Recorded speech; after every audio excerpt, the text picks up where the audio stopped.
क्या आप भी हैं कंफ्यूज कि कब है जीवित पुत्रिका व्रत का पारण? जाने सही तिथि और जितिया व्रत के दौरान क्या करना चाहिए और क्या नहीं। जितिया व्रत, जिसे जीवित पुत्रिका व्रत भी कहते हैं, माताओं द्वारा संतान की लंबी उम्र और खुशहाली के लिए रखा जाता है। 2025 में इस व्रत का पारण 15 सितंबर को होगा। माताएं स्नान और तुलसी में जल अर्पित कर व्रत का पारण करती हैं, जिससे संतान और परिवार की समृद्धि बढ़ती है। कहते हैं, इस धरती पर मां का स्थान कोई नहीं ले सकता। एक मां अपने बच्चे के लिए कुछ भी कर सकती है। अपने संतान की लंबी उम्र और खुशहाली की कामना के लिए मां पूरा दिन निर्जला व्रत रखती है, जिसे जितिया व्रत कहा जाता है। यह व्रत हर साल आश्विन माह की कृष्ण पक्ष की सप्तमी अष्टमी को रखा जाता है और नवमी तिथि के दिन इसका पारण किया जाता है। शास्त्रों के अनुसार जितिया व्रत हिंदू धर्म का सबसे लंबा और कठिन व्रत माना जाता है। इस दिन माता भगवान जीमूतवाहन की पूजा और आराधना करती है। माता का यह व्रत संतान की सुरक्षा और लंबी उम्र के लिए किया जाता है।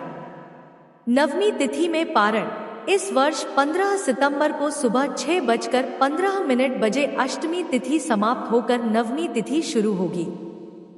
इसके बाद माताएं स्नान कर तुलसी में जल अर्पण करके व्रत का पारण संपन्न कर सकती हैं।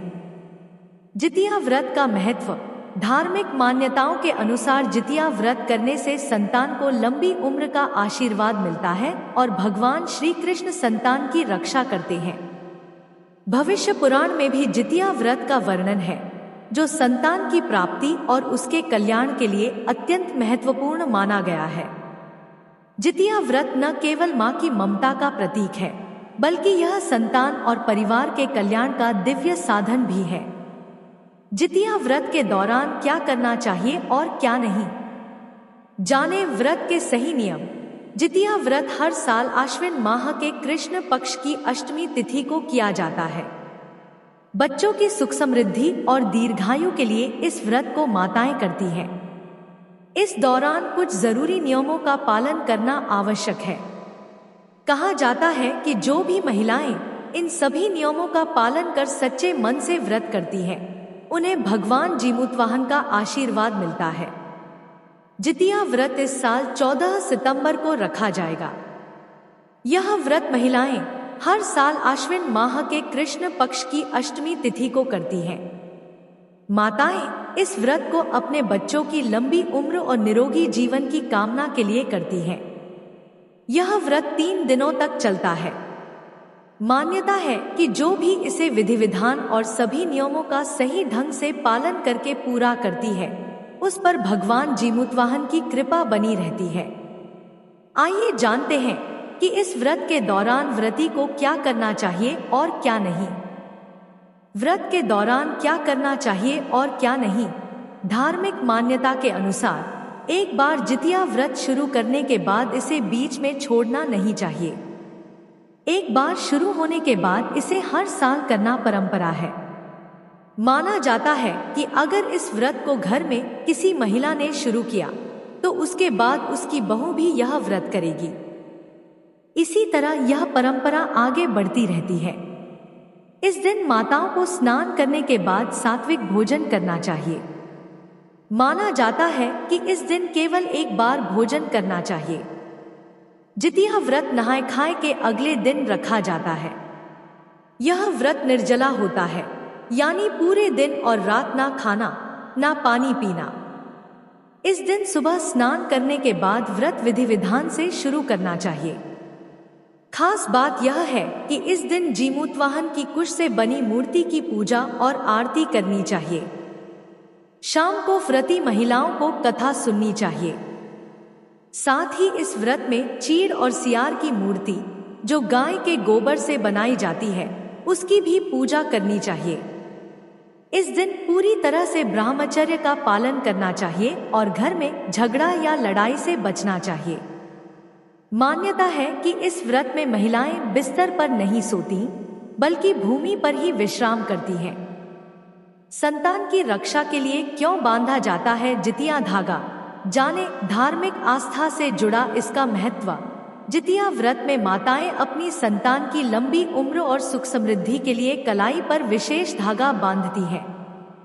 यह धागा आस्था, सुरक्षा और मातृत्व के प्रेम का प्रतीक माना जाता है। धार्मिक मान्यताओं के अनुसार यह संतान को नकारात्मक शक्तियों से बचाने और जीवन में सकारात्मक ऊर्जा लाने वाला होता है। 3 दिनों की व्रत परंपरा। यह व्रत 3 दिनों तक चलता है, जिसमें पहले दिन नहाई खाई होता है, दूसरे दिन निर्जला उपवास रखा जाता है और तीसरे दिन व्रत का पारण किया जाता है। व्रत के दौरान महिलाएं भगवान जीमूतवाहन की पूजा करती हैं।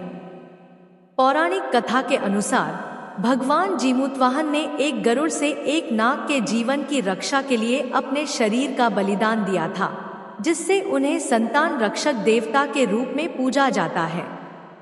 जितिया धागे का प्रतीकात्मक महत्व। व्रत के एक महत्वपूर्ण हिस्से के रूप में माताएं अपनी संतान की कलाई पर एक विशेष धागा बांधती हैं, जिसे जितिया धागा कहते हैं। यह धागा अक्सर लाल, नारंगी या पीले रंग का होता है, जो शक्ति, ऊर्जा और शुभता का प्रतीक माना जाता है। इस धागे को बांधते समय मां अपनी संतान के लिए दीर्घायु और सुख समृद्धि की कामना करती है। यह धागा सिर्फ एक साधारण धागा नहीं है, बल्कि यह मां के समर्पण, प्रार्थना और प्रेम का प्रतीक है, जो बच्चों को बुरी शक्तियों और संकटों से बचाने का विश्वास दिलाता है। मां और संतान का अटूट रिश्ता। जितिया व्रत की परंपरा मां और संतान के रिश्ते की गहराई को दर्शाती है। यह व्रत मां को न सिर्फ मानसिक रूप से मजबूत करता है, बल्कि उन्हें यह भी एहसास दिलाता है कि उनकी आस्था और समर्पण से उनकी संतान सुरक्षित और खुशहाल रहेगी। यह धार्मिक परंपरा सिर्फ एक अनुष्ठान नहीं है, बल्कि यह एक मां के निस्वार्थ प्रेम और बलिदान का प्रतीक भी है। पीढ़ियों से चली आ रही परंपरा। जितिया व्रत और धागे का महत्व पीढ़ी दर पीढ़ी चला आ रहा है, जो यह दर्शाता है कि मातृत्व की शक्ति और प्रेम की कोई सीमा नहीं होती। यह धागा एक सरल प्रतीक है, जो एक मां की प्रार्थनाओं और प्रेम को उसकी संतान के जीवन में सकारात्मकता और सुरक्षा लाने के लिए प्रेरित करता है।